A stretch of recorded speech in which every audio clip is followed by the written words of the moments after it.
So today I want to talk about something that I think doesn't get talked about enough, and that's caffeine and its effects on our bodies. I've always loved the taste of coffee, and Coca-Cola was my absolute favorite drink. And as many of you guys know, I used to actually work for Coca-Cola many years ago. And to me, there was nothing better than to have an ice cold, delicious, refreshing Coca-Cola for breakfast, for lunch, and for dinner. But as I started to get into my late 20s, my body started sending me some not so subtle signals. I had an upset stomach, I always had a headache, I was constantly shaking, and I even passed out.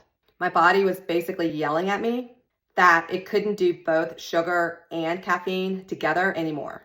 So instead of giving up sweets, I gave up caffeine. And I am so glad I did.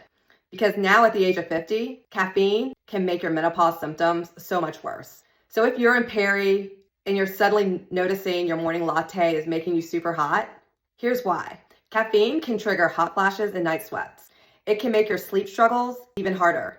Caffeine can increase your anxiety and it can worsen your bladder urgency. And who's got time for that? And it can heighten your skin sensitivity and cause rosacea flare-ups. As our estrogen drops, our bodies can't metabolize caffeine the way that it used to. Our tolerance changes, even if you've been a coffee queen your entire life. So here's what you can do instead. Maybe have just 1 cup of coffee and make that in the morning. Or you could swap that 1 cup of coffee for decaf. That's what I've been doing.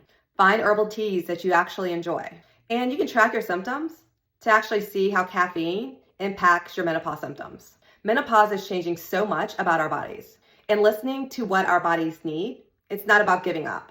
So tell me, have you noticed caffeine impacting your menopause symptoms? I'd love to hear about your experience in the comments.